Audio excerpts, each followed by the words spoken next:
guys, welcome back to my channel. Today I have a really easy DIY tutorial for you on how to make a kid's teepee. I wanted to try and make one for my child to see if it's something that she would like before I spent a ton of money on it. I was at Target yesterday. They had one for like $90, and then of course I saw them online everywhere. Pottery Barn, Land of Nod, Restoration Hardware, so on and so forth. But they were at least $100 or more. So I ended up spending maybe $30, $40, which I think is a really good deal. And it only took me a couple of hours, so I think it's a win for a DIY. So I did get everything from Lowe's. I linked everything that I could find in the description box below for you. The dowel rods or the wood that you use for the teepee is just found in the wood section by the trim. There are different heights and widths you can use. If I did it again, I would use 4 instead of 3, so do more of a tent than a teepee. I think if you have more than one kid, it would be nice if they could all get in there together. 3 makes a pretty small teepee, I think. So I would just keep that in mind. The cloth itself is just a canvas material. It's a drop cloth actually in the paint section. I think it was maybe, I don't really remember, but probably $14, $15 maybe. No more than 20, I'll just say that.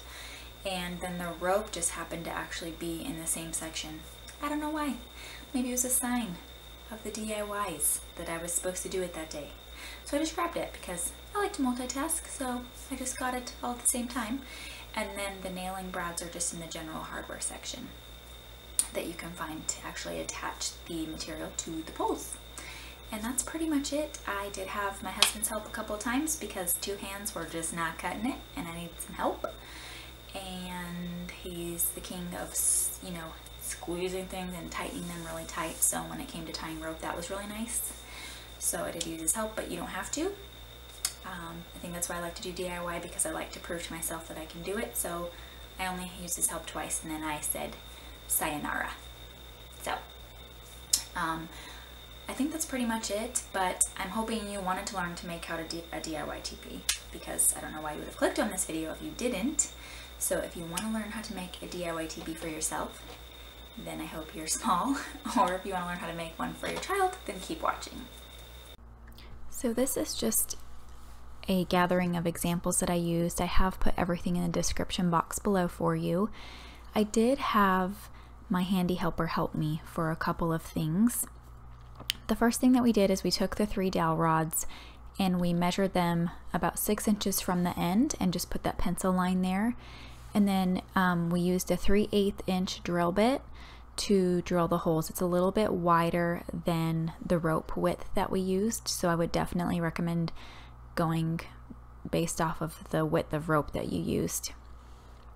Next, I kept his help for a minute just because it was hard to hold the dowel rods, thread the rope through, grab the rope, tighten the rods. The rods like to move, i.e.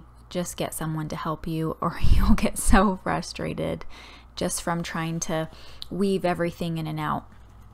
So what I would do is just position the poles how you want them to kind of look, how you feel like the teepee needs to look on the bottom, and then hold them there while the other person threads the rope through.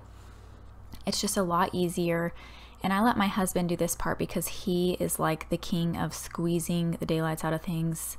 I mean, you should try to get the lids off of some of the things he tightens. It's unreal.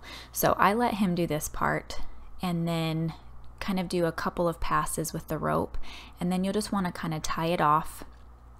And then just like he's doing, start weaving it through the top of the dowel rods and pushing it down and yanking it and pushing it down and yanking it. It will just help ensure that everything's super tight. Also, I'll probably say this several times in the video, I would just recommend kind of estimating how much rope you need and cutting it off. Like, I don't know what I was thinking. I think that's just DIY projects though. When you look back, you're like, oh my gosh, what am I doing? But yeah, you'll just save yourself some stress there. And he just wrapped it around a bunch. So that's kind of where it looked at like at this point in the project, just very wide. Everything was tight. Again, that long rope that just really needed to be cut off. So I took the brads that I got. You can find them anywhere. I found them kind of in the hardware section at Lowe's. You can get them from Hobby Lobby, Michael's, they have them too. And you literally just start pushing them into the dowel rods. I didn't really want my husband's help from here on out, so I did this part myself. And I really recommend pushing them into the rod as much as possible before you start hammering. It will just save your sanity a little bit. Don't make fun of my hammering skills. At least they're hammered in. So that's all that matters, right? So I did one at the top of each rod. So there's 3 along the top there. This one's a little hard to see since my arm's in the way, but you kind of get the gist of pushing them in. I was using all my might on that one.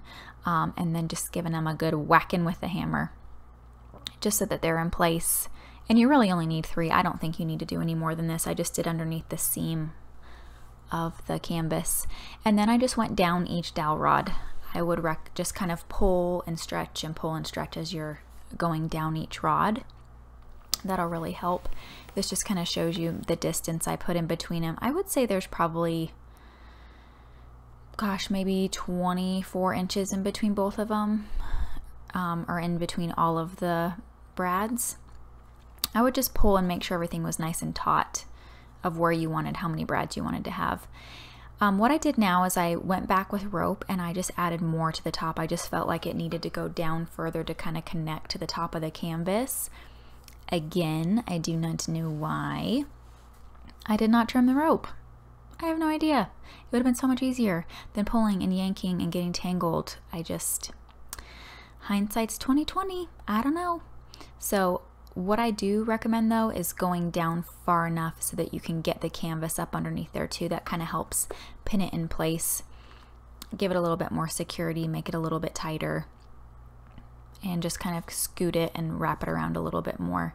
You could have someone who can tie tighter do this part too, but it felt really secure. This is more just for looks, honestly, than, you know, functionality or necessity, I think. And then what I wanted to make sure I did was kind of put a bow at the top. Again, nothing necessary. And maybe if you don't want a bow, you don't even have to do any of this part, or just, you could do more of a rustic kind of knot. You could do, you know, just tie it off really simply and just have kind of some frayed loose ends. But I just wanted a bow, so I did a bow, or attempted to do a bow, because this rope is really tough. It's very brittle and doesn't really want to be a bow, but you know, it came out okay. I don't mind the way that it looked. So the next thing that I did was that I needed to trim the canvas.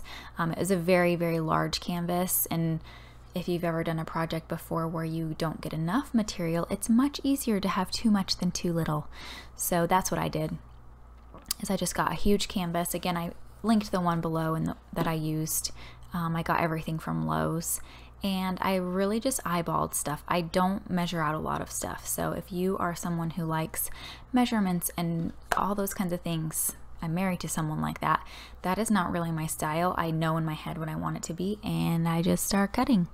So I just kind of pulled and tugged at it, let it drape on the floor how much I wanted it to drape, and I just started cutting it and kept doing that over and over again as I was working.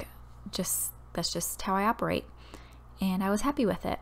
So this is pretty much what it looks like when it's done. It turned out really good. I didn't spend a lot of money. That was the whole premise. I didn't want to spend, you know, $100 to $200 on one that I didn't know if my child was gonna like. So there it is. So that is it. I hope that you enjoyed this tutorial. If you have any questions, please leave me a comment and let me know. And I will see you guys in my next video. Bye!